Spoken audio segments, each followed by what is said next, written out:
আসসালামু আলাইকুম। এখন শুনবেন সংবাদ শিরোনাম। হামের উপসর্গ নিয়ে রাজশাহী বরিশালে আরো ৩ শিশুর মৃত্যু। সিলেটে বাড়ছে রোগী, নতুন ভ্যারিয়েন্ট ছড়াচ্ছে কিনা পরীক্ষার দাবি। ফিলিং স্টেশনে লম্বা হচ্ছে গ্রাহকদের সিরিয়াল, ডিপো থেকে পাম্পে তেল না আসায় দীর্ঘ অপেক্ষা চালক মালিকদের। আগামীকাল রাতে ঢাকা ছাড়বে প্রথম হজ ফ্লাইট। বেসরকারি উদ্যোগে সৌদি যাওয়া মুসল্লিরা দেশেই পাচ্ছেন নুসুব কার্ড, ব্যালটিরা পাবেন মক্কায়। এতক্ষণ শুনছিলেন সংবাদ শিরোনাম, এবার বিস্তারিত। হামের উপসর্গ নিয়ে চিকিৎসাধীন অবস্থায় রাজশাহীতে ২ এবং বরিশালে ১ শিশুর মৃত্যু হয়েছে। রাজশাহী মেডিকেলে ২৪ ঘন্টায় এই রোগের উপসর্গ নিয়ে ভর্তি হয়েছে ১১ জন। চিকিৎসা শেষে বাড়ি ফিরেছে ২৯ জন। এ নিয়ে জানুয়ারি থেকে এখন পর্যন্ত রাজশাহীতে সরকারি বেসরকারি হাসপাতালে চিকিৎসাধীন অবস্থায় মৃত্যু হলো ৬৫ জনের। রাজশাহী বিভাগ ছাড়াও ময়মনসিংহ, চট্টগ্রাম, বরিশাল, সিলেট, রংপুর ও খুলনা বিভাগেও হামে আক্রান্তের সংখ্যা বেড়েই চলছে। বিভিন্ন জেলার সদর হাসপাতালে শয্যা সংকটে ওয়ার্ডের বাইরে রেখেও রোগীদের চিকিৎসা দেওয়া হচ্ছে। এতে বাড়ছে সংক্রমণ ঝুঁকি। এদিকে দেশের ৪ সিটি কর্পোরেশন এবং ৩০ উপজেলায় চলছে হামের বিশেষ টিকাদান কর্মসূচি। সোমবার ২০ এপ্রিল থেকে সারা দেশে এই কর্মসূচি শুরু হবে। হাম হয়েছিল আর জ্বর, নিউমোনিয়া, এই যে চিকিৎসা চলছে, গ্যাস দেওয়া হচ্ছে। ওর গা হাত পা চুলকায়, ঘুম আসে না, রাত্রে ঠিক মতন খায় না, এইসবই আর সমস্যা। এখন একটা করে ইনজেকশন কিনতে হচ্ছে ৬০০ টাকা করে দাম। একটা করে ইনজেকশন আমার একদিন করে যাচ্ছে, এটা আমাদের পক্ষে সম্ভব হচ্ছে। হামের আরো খবর জানবো। বরিশাল থেকে আমাদের সাথে যুক্ত হচ্ছেন সহকর্মী কাউসার হোসেন। আজও হামের উপসর্গ নিয়ে ১ শিশুর মৃত্যু হয়েছে। ১.৫ বছর বয়সী আয়শা বরিশাল সিটি কর্পোরেশন এলাকার বাসিন্দা এবং তিনি হামের উপসর্গ নিয়ে তার পরিবার শেরেবাংলা মেডিকেল কলেজে তাকে ভর্তি করেছিল।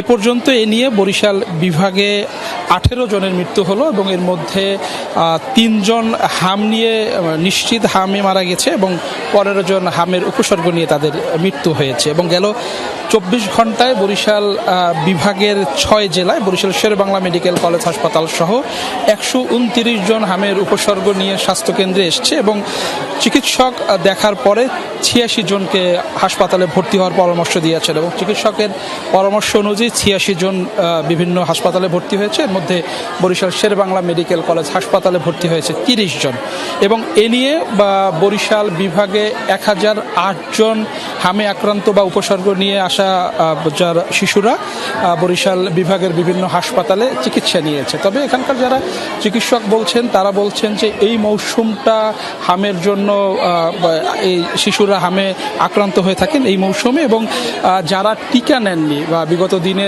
সময় মতো টিকা নিতে না পেরেছেন তাদেরই আসলে বেশি আক্রান্ত হতে দেখা যাচ্ছে এবং চিকিৎসক বলছেন যে সময় মতো চিকিৎসা নিলে তারা সুস্থ হয়ে যাবেন। তবে যারা মারা গেছে যেমনটা আমরা জানতে পেরেছি বিভাগীয় স্বাস্থ্য কার্যালয় থেকে, তারা জানিয়েছেন যে যারা মারা গেছেন তাদের বেশিরভাগই বাড়ি প্রত্যন্ত অঞ্চলে এবং গুরুতর অসুস্থ হওয়ার পরে তারা প্রথমে উপজেলা স্বাস্থ্য কমপ্লেক্স, পরে জেলা হাসপাতাল এবং সেখানে গুরুতর অসুস্থ হওয়ার পর তাদেরকে বিভাগে অর্থাৎ বরিশাল শেরেবাংলা মেডিকেল কলেজ হাসপাতালে ভর্তি করা হয় বা অনেককে ঢাকায় নিয়ে যায়। অর্থাৎ তাৎক্ষণিক তাদের যে চিকিৎসা, সেই চিকিৎসাটা না হওয়ার কারণেই কিন্তু তারা গুরুতর অসুস্থ হচ্ছেন এবং গুরুতর অসুস্থ হওয়ার পর যারা গুরুতর হচ্ছেন তারাই কিন্তু মারা যাচ্ছেন। বরিশাল শেরেবাংলা মেডিকেল কলেজ হাসপাতালে প্রথমে ৩টি কক্ষ করা হয়েছিল যারা হামে আক্রান্ত হচ্ছেন বা উপসর্গ নিয়ে আসছেন তাদের চিকিৎসার জন্য। পরবর্তীতে রোগী বেড়ে যাওয়ার পরে কিন্তু আরও একটি কক্ষ বাড়ানো হয়েছে। তারপরেও কিন্তু আসলে যে সিটগুলো দেওয়া হয়েছে সেখানে কিন্তু জায়গা হচ্ছে না। প্রতিটি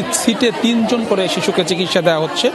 পাশাপাশি যখন সিট ভরে যাচ্ছে আপনি দেখতে পাচ্ছেন যে পুরো ফ্লোরেই কিন্তু রোগীদের চিকিৎসা দেওয়া হচ্ছে এবং এক্ষেত্রে কিন্তু ঠান্ডা লেগে যাওয়ার কিছুটা ঠান্ডা লেগে যেতে পারে, সেক্ষেত্রে রোগী আরও গুরুতর হতে পারে। তবে এখানকার চিকিৎসকরা বলছেন তারা তাদের সাধ্য অনুযায়ী চেষ্টা করছেন, চিকিৎসা সেবা দিচ্ছেন। তবে জায়গার সংকুলনের কারণে আর আলাদা আর কোনো রুম করতে পারছেন না। অলরেডি 4টি কক্ষ তারা করে ফেলেছেন এবং এই মুহূর্তে বরিশাল শেরেবাংলা মেডিকেল কলেজ হাসপাতালেই ১২০ জন রোগী চিকিৎসা নিচ্ছেন এবং যারা অভিভাবক আছেন তারাও কিছুটা অস্বস্তিতে আছেন, কিন্তু হাসপাতাল কর্তৃপক্ষ বলছে আসলে কিছু করার নেই। তারা সিলেটে হামের উপসর্গ নিয়ে হাসপাতালে ভর্তি রোগীর সংখ্যা বাড়ছে ক্রমশ। গেল ৯ দিনে মারা গেছে ৫ শিশু, যাদের সবার বয়সী ১ বছরের কম। ভর্তি রোগীদের শারীরিক জটিলতা পর্যবেক্ষণ করে হামের নতুন ধরন ছড়াচ্ছে কি না তা গবেষণার দাবি সংশ্লিষ্টদের। Sylhet MAG Usmani medical college হাসপাতালের পেডিয়াট্রিক আইসিইউর সামনে অভিভাবকদের অপেক্ষার এমন হৃদয় বিদারক চিত্র এখন প্রতিদিনের। শুরুতে সিলেটে হামের প্রভাব কম থাকলেও ধীরে ধীরে বাড়তে শুরু করেছে। প্রাথমিকভাবে হামের উপসর্গ নিয়ে আসা রোগীদের চিকিৎসা দেওয়া হচ্ছে শহীদ শামসুদ্দিন আহমদ হাসপাতালে। অবশ্য যাদের অবস্থা আশঙ্কাজনক তাদের পাঠানো হয় এমএজি উসমানী মেডিকেল কলেজ হাসপাতালের পেডিয়াট্রিক আইসিইউতে। প্রথম দিকে 5টি শয্যা হাম রোগীদের জন্য বরাদ্দ থাকলেও রোগীর চাপে 1 সপ্তাহের মধ্যে তা 10 শয্যায় উন্নীত করা হয়। সেখানেই মারা যায় 5 শিশু। ঠান্ডা লাগিয়ে গেছিল, নেমন্না হয়ে গেছিল, পরে হাম হয়ে গেছে বলে বমি করছে। বমি করে জ্বর, এমন জ্বর আইছে মানে কল্লা ফালাইছে। ফাঁদে আমরা তাড়াতাড়ি করে আবার উসমানী মেডিকেলে নিয়ে ভর্তি করছি। রোগীগুলো বেশি খারাপ, যাদের হচ্ছে আইসিইউ সাপোর্ট লাগে তাদেরকে আমরা উসমানী মেডিকেলে মানে হচ্ছে হাম আইসিইউ এখানে আমরা রাখছি। তো ইনিশিয়ালি আমাদের এটা 5 বেড দিয়ে শুরু হয়, কিন্তু দেখা যায় যে প্রথমে 1-2 দিনেই আমাদের বেড প্রায় ফিল আপ হয়ে যায়। মেজেলসের সাথে বেশিরভাগ ক্ষেত্রে আমাদের এখানে নিউমোনিয়া বা যেটা আমরা ব্রঙ্কো নিউমোনিয়া বলি, নিউমোনিয়া আসতেছে এবং সাথে তাদের রেসপিরেটরি ডিস্ট্রেস, হার্ট ফেইলিওর, এই কমপ্লিকেশনগুলো আমরা বেশি পাচ্ছি আর কি। স্বাস্থ্য সংশ্লিষ্টরা বলছেন যাদের হামের উপসর্গ দেখা যাচ্ছে তাদের মধ্যে অন্যান্য শারীরিক জটিলতাও প্রকট। তাই দেশে হামের নতুন কোনো ধরন ছড়িয়েছে কিনা তা নিয়ে গবেষণা প্রয়োজন। আমাদের চিকিৎসকরা আছেন তারা ক্লিনিক্যাল বেসড মানে এভিডেন্স বেসড যে চিকিৎসা ব্যবস্থা ওইভাবে চালিয়ে যাচ্ছি, কারণ যে কোনো একটা প্রাদুর্ভাব বা ঊর্ধ্বগতি যেটাই বলি ওই সময় রেসপন্স ফাস্ট। আমরা যেটা বলি যে মানে রোগের থেকে 1 পা সামনে আগায় থাকতে হবে। চলতি বছর সিলেটে এ পর্যন্ত 45 জনের হাম শনাক্ত হয়েছে। উপসর্গ নিয়ে হাসপাতালে ভর্তি আছেন 107 জন। তবে সিলেটে হামের নমুনা পরীক্ষার কোনো ব্যবস্থা না থাকায় রোগ নির্ণয়ে পুরোপুরি ঢাকার উপর নির্ভর করতে হচ্ছে। রাজধানীর ফিলিং স্টেশনগুলোতে কাটছে না জ্বালানি তেল নিয়ে সংকট। ঢাকার বিভিন্ন এলাকায় ভোর থেকেই পাম্পগুলোতে যানবাহনের দীর্ঘ সারি। জ্বালানি পাওয়ার আশায় চালক মালিকরা ঘন্টার পর ঘন্টা করছেন অপেক্ষা।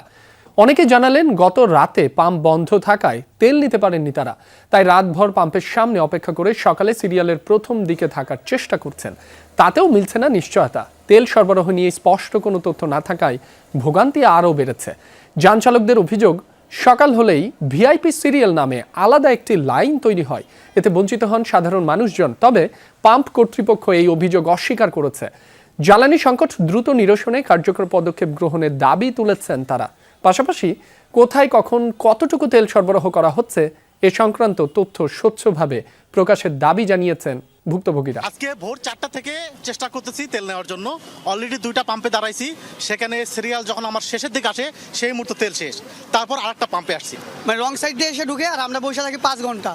আমাদের তো রাত্রে সিরিয়াল দেওয়া পসিবল না, আবার সকালে আসলে সিরিয়াল, আগে তো এখানে একটু সিরিয়াল ছাড়া দিত, এখন আমাদেরও সিরিয়াল ধরতে হয়। তেলের সংকট না থাকে তাহলে আমাদের সরবরাহটা বৃদ্ধি করা হোক, আমরা যেন পাবলিককে যারা আমাদের গ্রাহক তাদেরকে সন্তুষ্ট করতে পারি।